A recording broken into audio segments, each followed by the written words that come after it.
Ya ayuhan nas qad ja'atkum mau'izatun min rabbikum wa shifaa'un lima fis sudur wa hudan wa rahmatun lil mu'minin.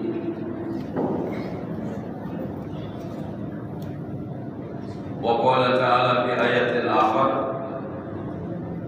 wa anzalna ilaika dzikra litubayyana lin-nas ma nuzila ilaihim wa la'allahum yatafakkarun. Bapak Ibu sekalian,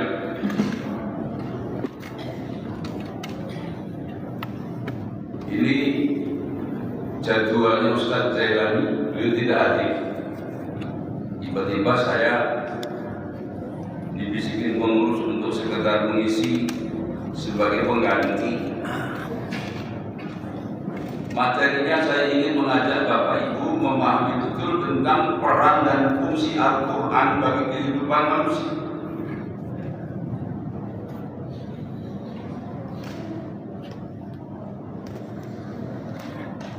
Peran dan fungsi Al-Quran bagi kehidupan manusia.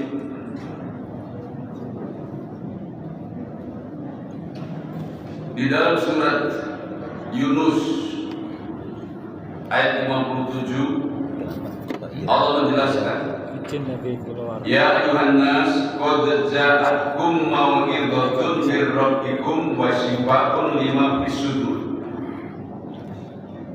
Nidanya aman, seruannya umum untuk seluruh manusia, tidak hanya untuk orang beriman. Wahai manusia, manusia di sini kan semua orang, tidak hanya orang beriman saja. Qad ja'atkum mau'izatun, telah datang kepadamu bimbingan nasihat min rabbikum, dari Tuhanmu. Al-Quran punya nama banyak sekali. Salah satu di antara nama Al-Quran adalah mau'izah. Telah datang kepadamu bimbingan nasihat dari Tuhanmu, yaitu Al-Quran, wa shifaa'un lima fis sudur. Quran juga merupakan sifat atau obat atau terapi untuk berbagai penyakit yang ada di dalam dada. Kira-kira penyakit apa di dada? Sakit bengek atau sakit apa? Sakit rohani. Masya Allah. Wa hudan wa rahmatun lil mu'minin. Quran juga petunjuk dan rahmat bagi orang-orang beriman. Ayat berapa tadi, Pak? Yunus ayat 57, suratnya Yunus. Disambungkan oleh saya, baca lagi surat An-Nahl ayat 44. Allah menegaskan tentang peran Al-Quran bagi manusia. Allah menjelaskan kepada Nabi, wa anzalna ilaika dzikra. Aku menurunkan kepadamu Muhammad al-dzikr. Nama lain Quran adalah dzikr.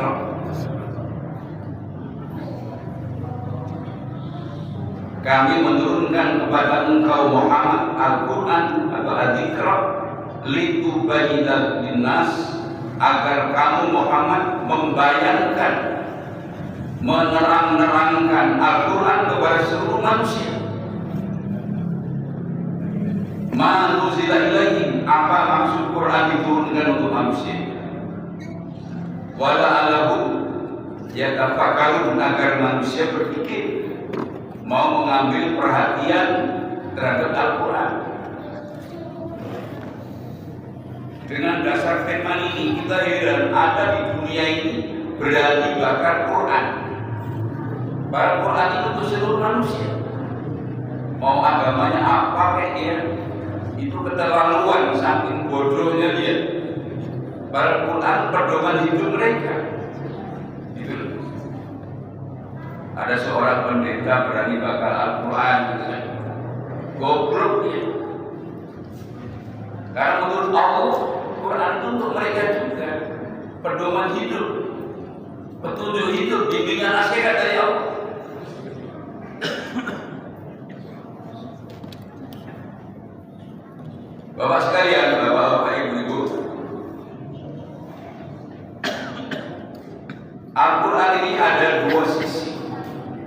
memiliki arti epistemologis, ini pakai bahasa kampus,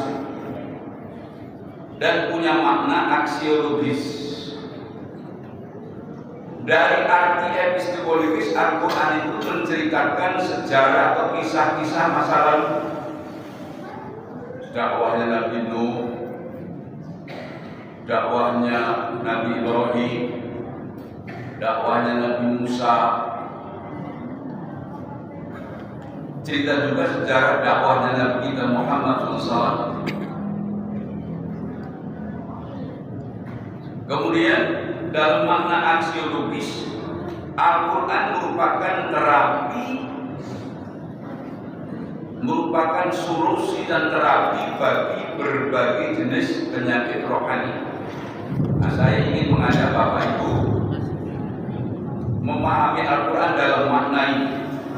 Quran dalam makna aksiologis merupakan solusi dan terapi untuk mengobati berbagai jenis penyakit rohani. Menurut Allah dalam Al-Quran ini, penyakit rohani manusia dari zaman Nabi Adam sampai kiamat sama. Hanya berulang, maka nabinya berulang, diganti. Penyakitnya sama.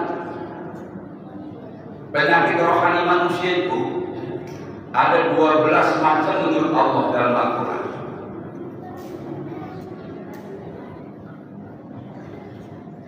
12 macam itu kalau digabung-gabung jadi 6 pasang jenis penyakit rohani. Tolong dicermati betul ya. Ini ngaji Al-Quran. Sepasang penyakit rohani manusia itu kufur dan syirik. Apa tadi? Kufur dan syirik. Kalau bahasa vulgar, kafir dan musyrik. Pertanyaan saya, hari ini adakah orang kafir? Banyak. Orang musyrik ada enggak? Banyak. Berarti Allah betul. Penyakit rohani manusia pertama kufur dan syirik. Saya ingin Bapak buka Al-Quran, lihat Al-Baqarah ayat 28. Seolah-olah Allah tanya kepada manusia, kaifa takfuruna billah wa kuntum amwatan.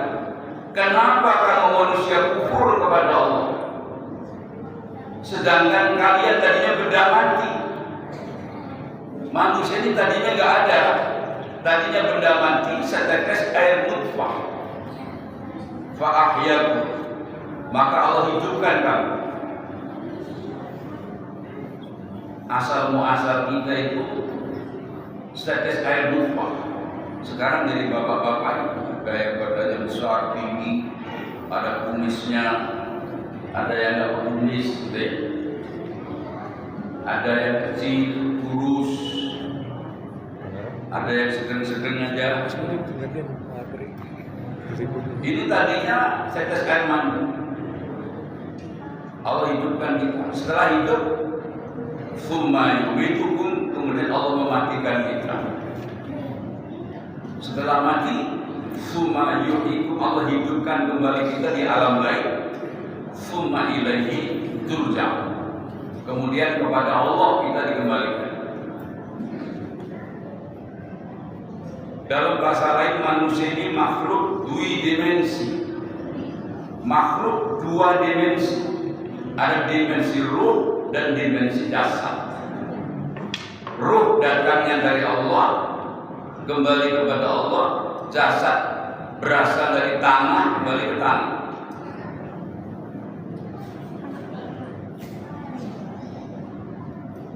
Jadi penyakit pertama manusia yang utama sekali penyakit kufur. Dikuatkan di surat Al-Hajj ayat 66. Wa huwallazi ahyakum, dialah Allah zat yang menghidupkan kamu manusia. Tsumma yumitukum, kemudian mematikan kamu. Tsumma yuhyikum, kemudian menghidupkan kembali kamu. Di ujung Allah mengatakan innal insana, sesungguhnya manusia itu lakafur, lana lam tauhid. Lakafur sangatlah kufur, pastilah kufur. Jadi penyakit kufur itu pasti. Yang dikau Gusti Allah sendiri yang menciptakan manusia. Penyakit kufur itu di mata Allah bagi manusia merupakan kezaliman terbesar manusia pada diri manusia itu sendiri. Jadi penyakit kufur itu merupakan kezaliman manusia terhadap diri sendiri. Baca di ujung ayat 254 Al-Baqarah, wal kafirun humud dzalimun. Orang-orang kafir itu mereka sangat zalim. Zalim kepada siapa? Zalim pada diri sendiri. Wa ma dzalamahumullah walakin kanu anfusahum yadzlimun.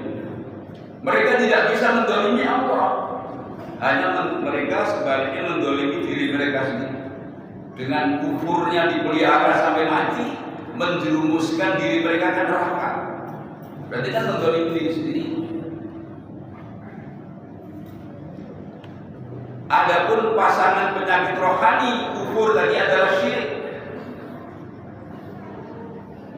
Atau bahasa syirik ini sifatnya orangnya musyrik. Menurut Allah, baca surat Yusuf ayat 106, mayoritas manusia hidup ini musyrik, bukan mukmin. Kebanyakan manusia hidup ini musyrik, bukan mukmin. Allah tegaskan di Yusuf ayat 106, wa ma yu'minu aktsaruhum billah illa wa hum musyrikun. Kebanyakan manusia tidak beriman pada Allah, justru musyrik yang banyak.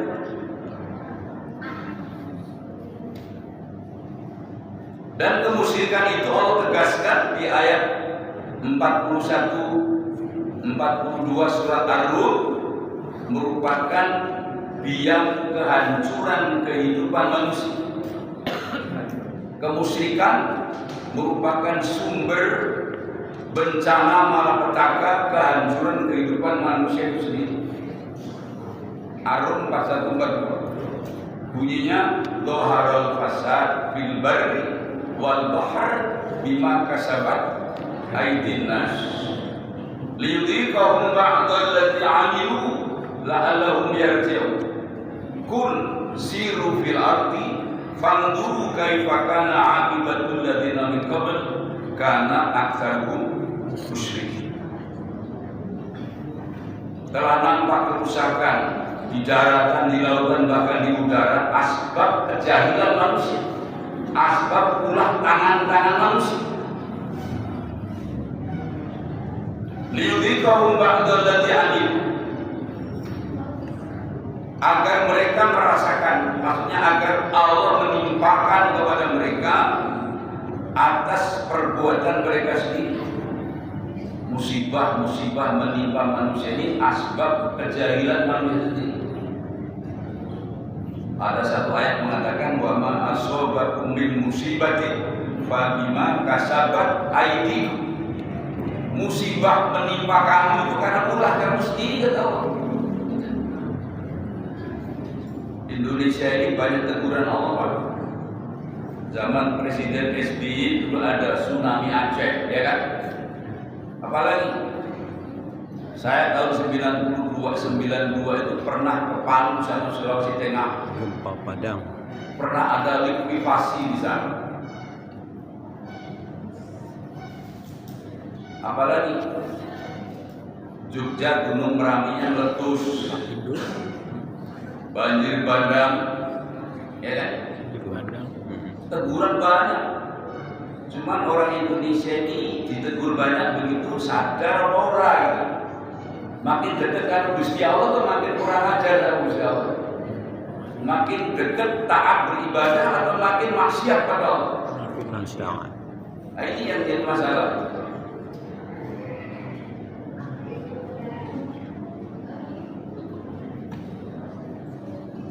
Jadi musyrik tadi merupakan biang kehancuran kehidupan manusia.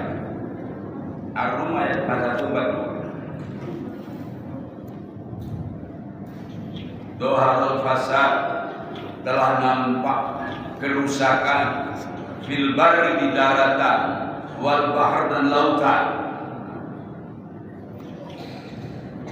bima kasabat aydin nas, dengan disebabkan perbuatan tangan-tangan manusia. Liyudhikahum, supaya Allah merasakan kepada mereka, maksudnya menimpakan pada mereka ba'dal ladzi amilu, sebagian dari perbuatan mereka sendiri. La'allahum yarji'un, agar mereka kembali sadar, kembali ke jalan Allah. Ujungnya Allah berfirman, "Qul," katakan olehmu Muhammad, "siru fil ardi," lakukanlah perjalanan di atas muka bumi. Bukan pelesiran ini. Kita disuruh beriktibar, banyak mengambil pelajaran. Fanzuru kaifa kana aqibatul ladzina min qabl. Lihatlah apa yang terjadi pada generasi dahulu sebelum kalian. Hancur lebur, karena aksaruhum musyrik, adalah kebanyakan mereka musyrik. Jadi musyrik itu biang kehancuran kehidupan manusia. Oleh karenanya ada bimbingan nasihat Luqmanul Hakim, bukan nabi ya, ahlul hikmah, memberi nasihat pada putranya, terdapat dalam surat Luqman ayat 13.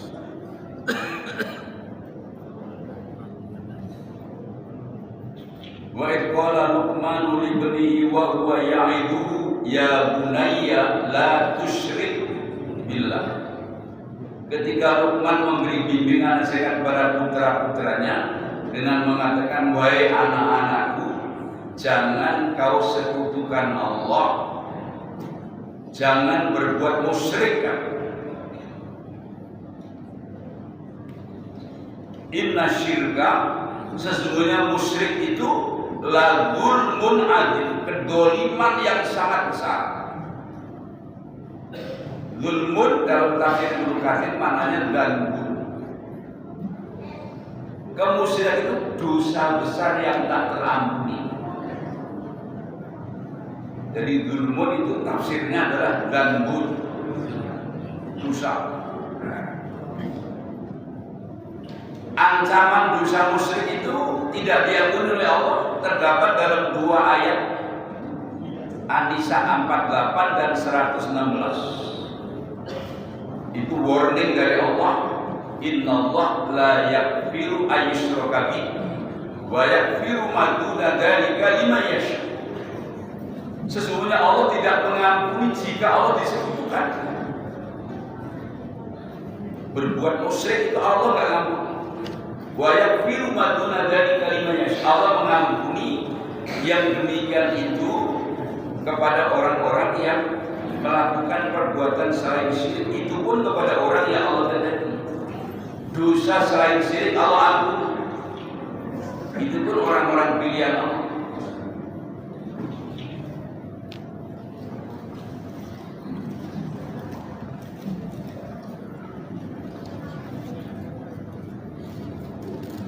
Baru sepasang penyakitnya, kufur dan syirik. Sepasang penyakit sepasang penyakit rohani ini Pak, terapi. Saya sengaja kan diberi waktu sama pengurus, katanya 30 menit aja gitu. Kalau nanti sempat saya jelaskan 6 pasang penyakit rohani, ya jelaskan penyakitnya dulu, lain waktu baru terapinya. Atau langsung dengan terapinya masing-masing? Langsung aja tadi. Boleh. Terapi daripada penyakit kufur dan syirik yang dijelaskan oleh Allah adalah iman yang khalis, iman yang mukhlis. Iman yang mukhlis itu seperti apa? Allah jelaskan dalam suratul An'am ayat 80. alladzina amanu wa lam yalbisu imanahum bidzulmin ulaika lahumul amnu wa hum muhtadun. Mereka orang-orang beriman yang tidak lagi mencampuri iman mereka dengan kezaliman, artinya dengan kemusyrikan. Orang yang imannya tidak tercampur-campur dengan kemusyrikan itu, janji Allah, ulaika lahumul amn. Mereka itulah yang pantas mendapat jaminan dari Allah, hidup dengan rasa aman. Aman dari ancaman murka Allah maupun azab Allah. Bahkan nanti pada hari kiamat di yaumil mahsyar, ketika orang diazab sesuai dengan dosanya, orang mandi keringat, ada yang keringat sampai batas mata kaki, ada sampai lutut, ada sampai pinggang, ada sampai pusatnya, ada sampai lehernya, ada yang tenggelam dalam keringat. Orang yang imannya mukhlis diridhoi, diselamatkan oleh Allah, dilindungi dari azab itu. Alangkah senangnya kalau kita semua mendapat ridho Allah, perlindungan Allah dari azab itu. Syaratnya imannya mukhlis.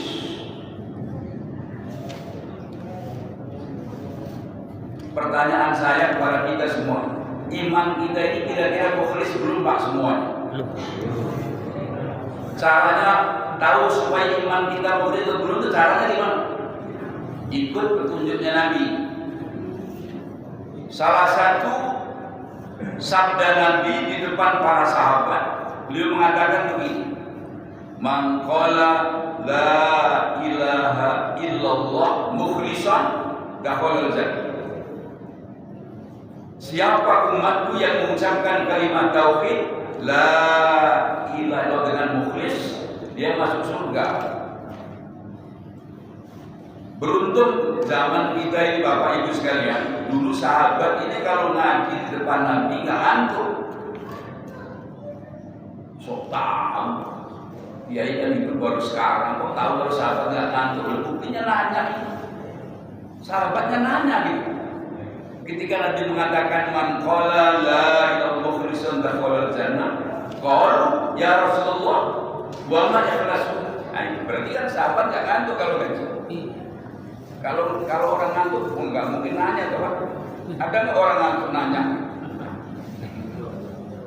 Ya Rasulullah, bagaimana orang tahu imannya, kalimat tauhidnya mukhlis atau belum?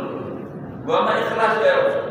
Qala jawab Nabi, antah jizahu an maharimillah. Tandanya kalimat tauhid yang diucapkan seseorang mukmin sudah mukhlis kalau kalimat tauhid menggunjang ke dalam hatinya dan membentengi diri orang yang mengucapkan itu dari apa saja yang diharamkan oleh Allah. Pertanyaannya,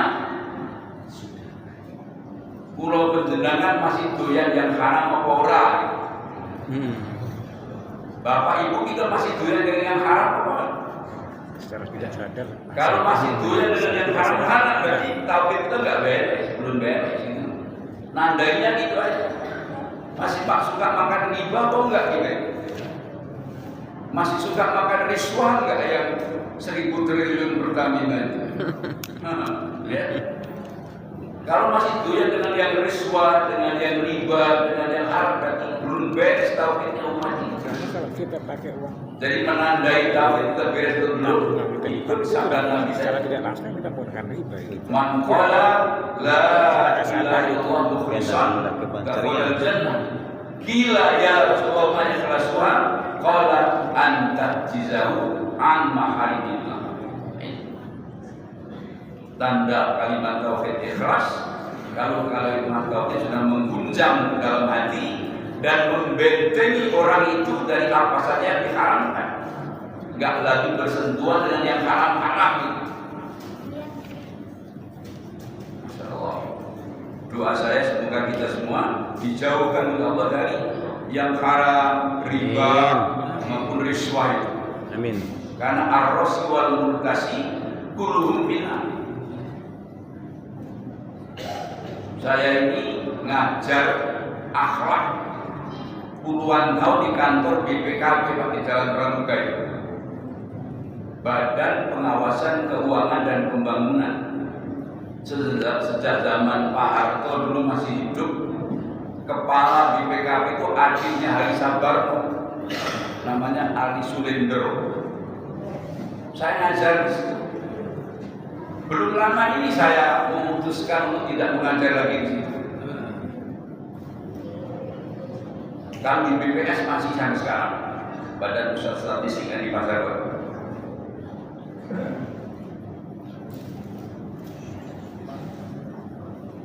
Kembali kepada materi tadi. Jadi sepasang penyakit rohani yang kedua adalah fahsyah dan munkar. Yang pertama kan sudah ada. Terapinya adalah iman yang khalis, iman yang mukhlis. Sepasang penyakit yang kedua rohani adalah fahsyah dan munkar. Fahsyah itu seperti berzina, seperti mencuri, korupsi, ya fahsyah.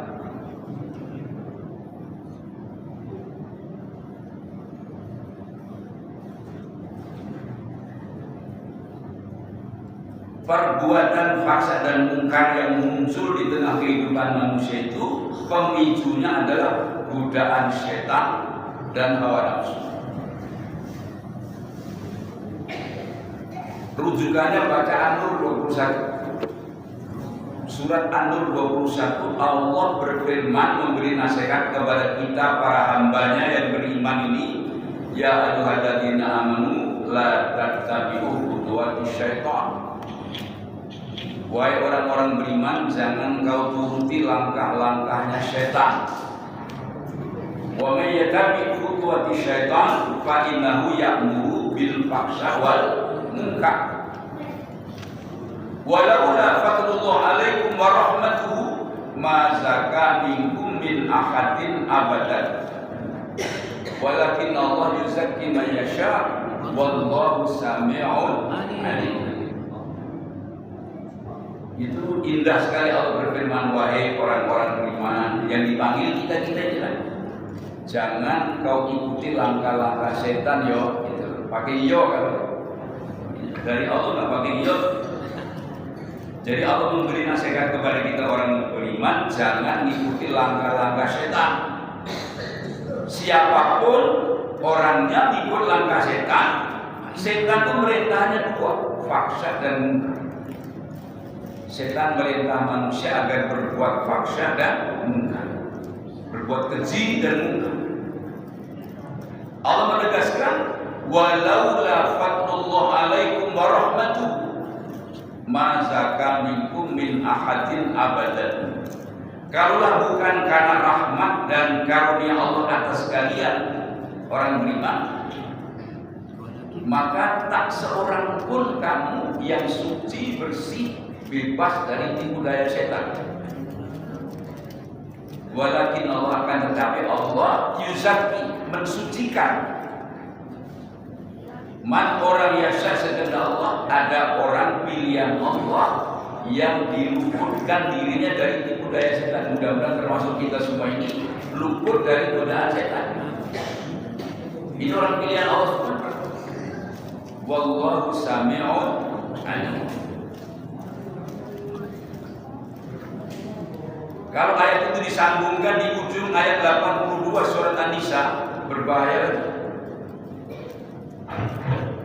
Walaula fadlullah alaikum wa rahmatuhu lattaba'tumus syaitana illa qalila. Kalau bukan rahmat dan karunia Allah atas kita orang beriman, kata Allah, pastilah kalian semua jadi pengikut setan. Illa qalilan, kecuali sedikit yang selamat. Jadi kalau kita ini jadi pengikut setan, insya Allah nggak dulu di masjid ya Pak. Nah kita ini mudah-mudahan bukan pengikut setan ya. Gitu. Padahal setan itu tipu dayanya lemah. Di ujung ayat 76 surat An-Nisa, inna kaida syaitana kana dha'ifa. Sesungguhnya tipu daya setan itu lemah. Nah, sekarang saya coba Pak, tipu daya setan lemah saja banyak manusia kesetanan gitu. Bagaimana kalau tipu daya setan kuat, dimakan setan kabeh menungso? Ya kan? Lemah saja banyak orang kesetanan. Ya kan? Coba.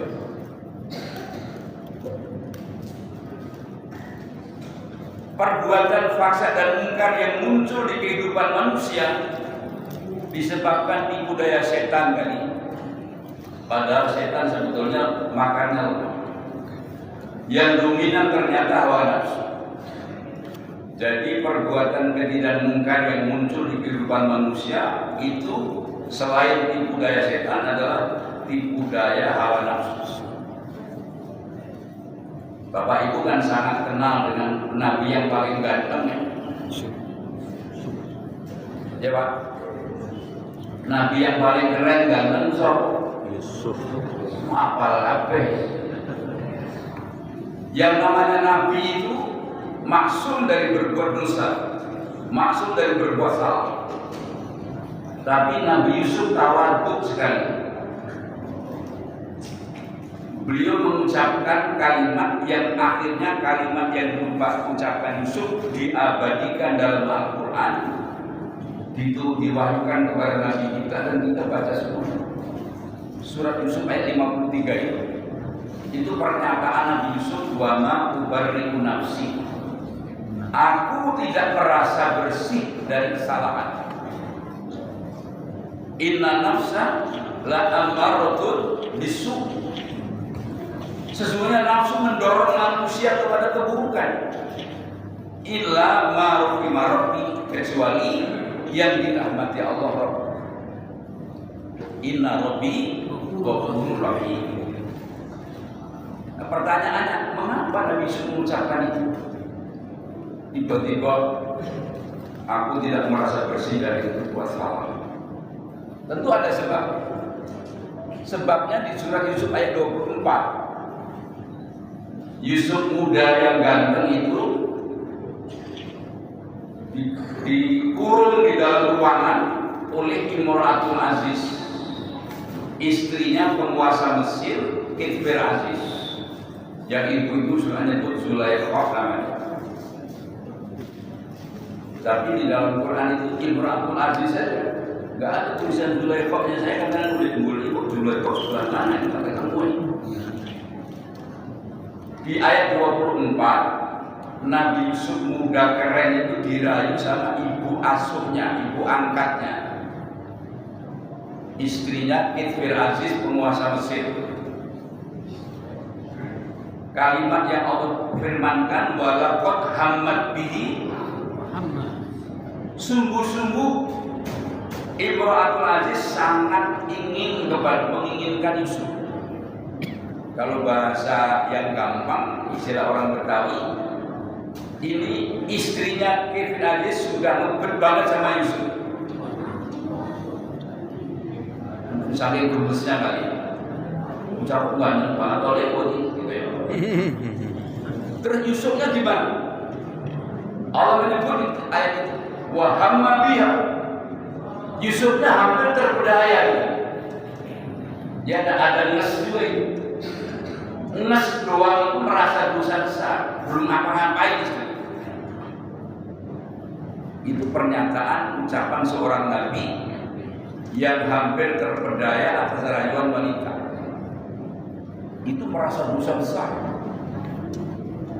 merasa bahwa hawa nafsu berbahaya.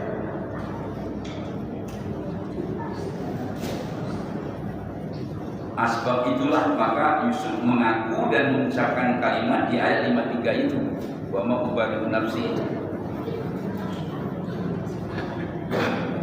Aku tidak merasa bersih dari berbuat salah. Nafsu mendorong manusia kepada keburukan kecuali yang dirahmati Allah. Penyebabnya gara-gara rayuan perempuan yang yusufnya hampir terberdaya. Ngas juga gitu. Bahaya nafsu pun Allah mengingatkan kepada seorang nabi yang raja. Siapa Pak nabi yang raja? Selain Sulaiman? Ya Bapak Daud. Dan yang dimaksud yang saya maksudnya Daudnya, bukan Sulaiman. Baca surat Shad ayat 26. Allah mengingatkan kepada Daud, ya Daud, inna ja'alnaka khalifatan fil ardi. Wahai Daud, sungguh aku jadikan engkau khalifah di muka bumi.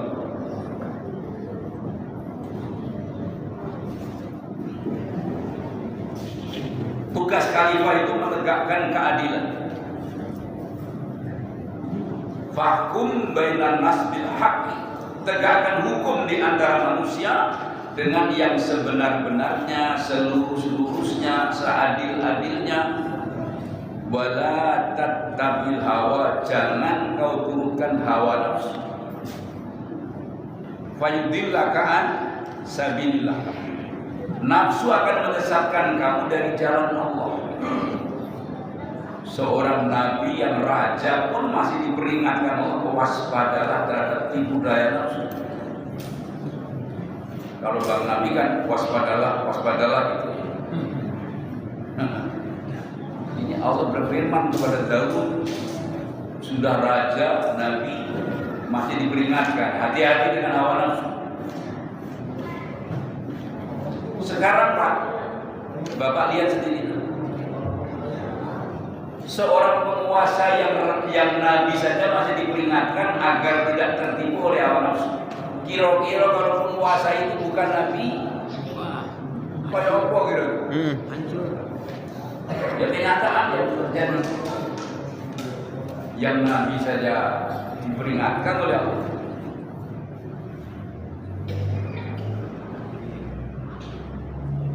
Jadi penyakit rohani manusia yang kedua adalah faksa dan munkar. Terapinya apa? Terapi untuk mengobati penyakit faksa dan munkar yang Allah berikan kepada manusia adalah sholat. Baca surat Al-Ankabut 45, wa aqimis sholat inna sholata tanha 'anil fahsya wal munkar. Dirikanlah sholat. Sholat akan mencegah pelakunya dari perbuatan faksa dan munkar.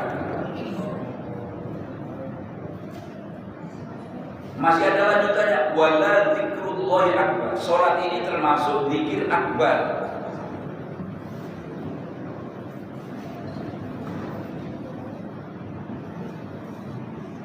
Jadi kalau orang sedang sholat sudah full konsentrasi dengan Allah, sedang beraudiensi dengan Allah, ya, jangan diganggu. Sampai pernah di zaman Kanjeng Nabi masih sugeng, masih hidup, ketika di Madinah Al-Munawwarah, Nabi melihat ada orang melakukan sholat sunnah, di sebelahnya orang baca Quran keras-keras. Nabi menjiwai tabir kamarnya sambil bersuara keras, innal musalli yunaji rabbahu fala yarfa' ba'dakum ala ba'din fil qira'ah. Orang yang sedang sholat itu sedang bermunajat langsung pada Rabb. Jangan saling mengganggu, saling mengeraskan bacaan satu sama lain. Baca Quran aja cukup pelan kalau ada orang sholat. Apalagi pujian-pujian. Kan di Betawi atau di Jawa Barat, di Jawa Tengah juga ada pujian-pujian gitu. Kalau istighfarnya orang Jawa, Gusti Allah kula nyuwun ngapura gitu. Sekadai dosa kula dosa ageng kelawan ingkang alih. Kalau sudah gitu, astagfirullahaladzim liwalidayya wa li jami'il muslimin wa li jami'il muslimat. Istighfarnya orang Sunda, istighfarnya orang Jawa kayak gitu.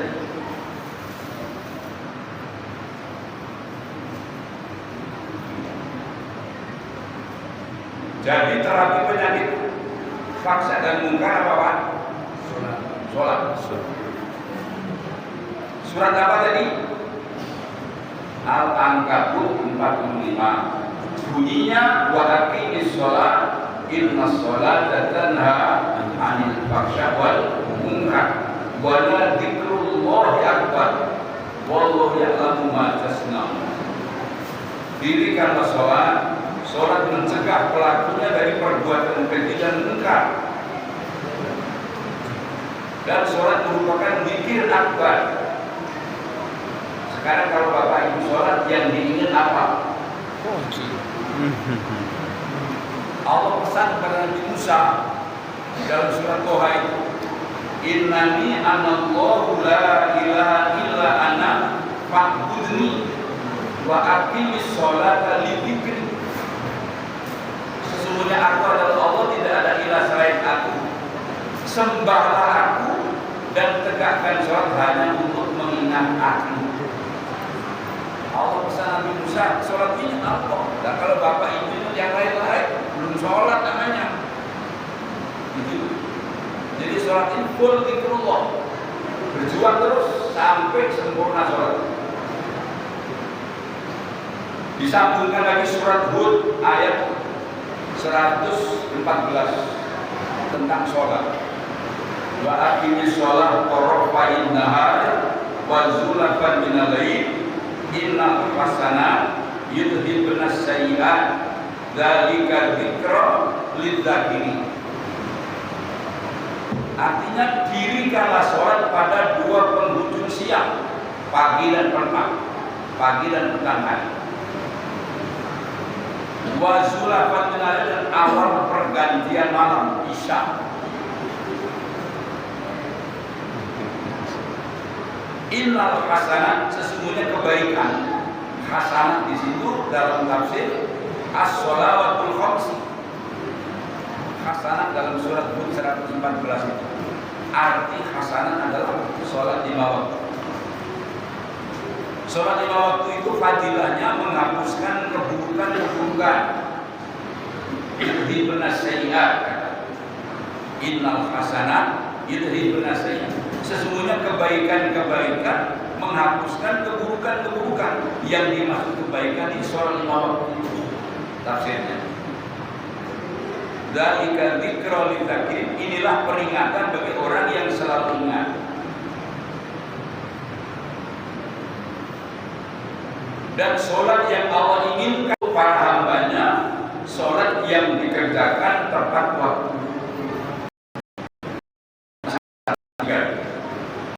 Fa'aqimus sholat, itu fiilnya fiil amar, perintah.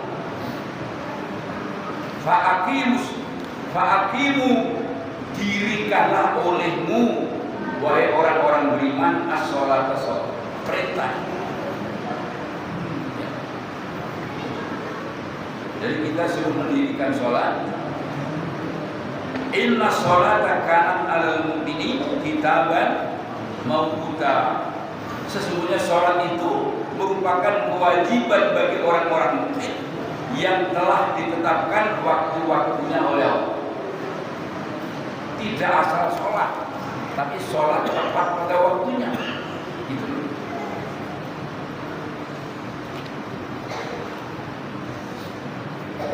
Apa Pak fadilahnya sholat tepat waktu? Sholat itu akan menjelma bagikan orang berwajah tampan dan mendoakan bapak yang sholat tepat waktu itu. Kalau ibu-ibu sholat tepat waktu, sholatnya menjelma bagikan wanita cantik, mendoakan ibu-ibu. Gitu. Saya baca dalam kitab Az-Zawajir Iktiraful Kabair yang ditulis oleh Ibnu Hajar Al-Makki. Saya ada kitab. Bunyinya begini, idza shallal 'abdu shalat fi awal waqti shahidat ila sama. Bila seorang hamba Allah sholat tepat waktu, sholat naik ke langit. Wala nurun, dan bagi sholat adalah bercahaya hatta tantahi ila ars, sampai arsy Allah. Jadi nurnya sholat naik 7 lapis langit sampai arsy. Watas kafir sohibia, dia beristighfar, memintakan ampun kepada orang yang melakukannya ila yaumil kiamah, sampai hari kiamat. Sholat yang dikerjakan tepat waktu, awal waktu, mendoakan yang sholat itu sampai kiamat. Doanya maka sebentar. Doanya apa? Hafidhakallah kama hafidhani.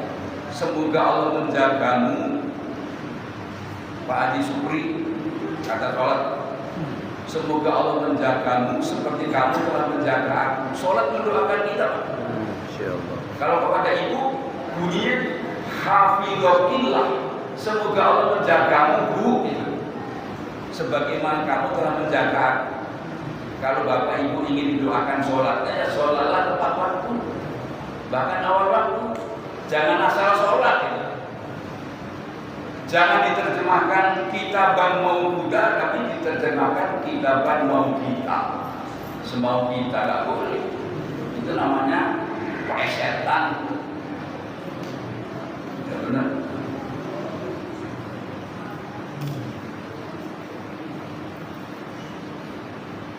Saya berikan mubasarah untuk ibu-ibu khusus ini. Nabi pernah mengatakan begini, bu, ini jim-jim ya bapak biar gak denger.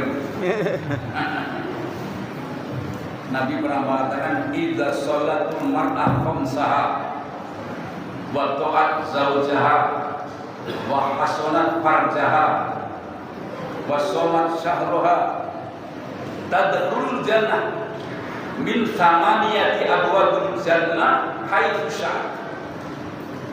Wanita muslimat yang menjaga sholat tepat pada waktunya, hormat patuh taat dumateng rokonipun, patuh taat kepada suaminya. Yang masih punya suami,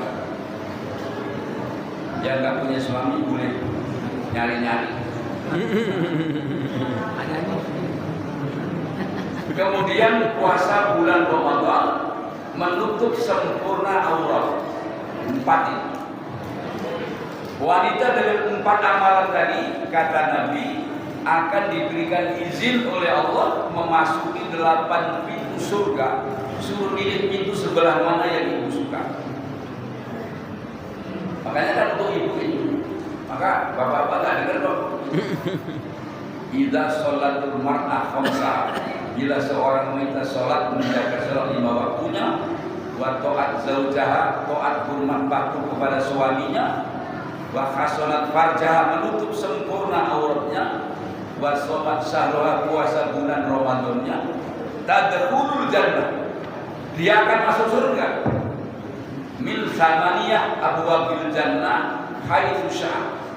8 pintu surga, terserah yang ibu mau sebelah mana. Suruh pilih sendiri. Ini kehormatan wanita yang menjaga sholat 5 waktu tepat waktunya. Walaupun sebenarnya kaum ibu itu tidak wajib sholat fardunya di masjid. Ya. Kitab yang sering dibaca sama Ustaz Jailani itu kitab yang ditulis oleh Syekh Nawawi Al-Bantani. Tafsirnya tafsir Munir ya.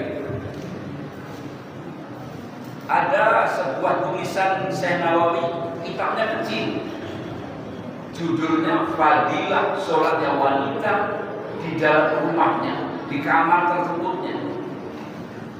Sholatnya wanita di dalam rumah di kamar tertutup lebih baik daripada sholatnya wanita di Masjid Nabawi makmum di belakang Nabi sekali. Itu selesai Nawawi Al-Bantani. Kalau laki-laki sunnah muakkad sholat di masjid ini. Yang menempatkan sholatnya laki-laki di masjid Allah. Kalau ibu-ibu tidak harus, tapi boleh gitu ya. Boleh, karena ada hadis mengatakan la tamna'u ilmu Allah masa itu. Jangan kau larang wanita-wanita kepunyaan Allah ke masjid-masjidnya Allah. Itu. Karena ada hadis itu maka saya juga nggak berani marah. Kalau ibu-ibu mau ke masjid, monggo. Asal jangan melumpi aja nih. Ngaji gitu, apa-apa. Jadi lebar-lebar ini. Kan bicara terapi penyakit rohani baru 2 pasang. Sepasang penyakit yang pertama kufur dan syirik, sepasang penyakit kedua paksa dan mungkar. Terapinya sholat. Semoga apa yang disampaikan bermanfaat. Amin. Udah 30 menit itu apa aja? Udah baik, udah sampai sini aja. Lain waktu disambung lagi. Amin. Insyaallah. Saya punya utang masih ada 4 lagi. Demikian apa yang saya sampaikan, ini menggantikan Ustaz Jailani. Semoga ada manfaatnya untuk semua insyaallah. Amin. Tutup di para majelis dulu. Subhanakallahumma wa bihamdika asyhadu an la ilaha illa anta astaghfiruka wa atubu ilaik. Assalamualaikum warahmatullahi wabarakatuh. Waalaikumsalam warahmatullahi wabarakatuh.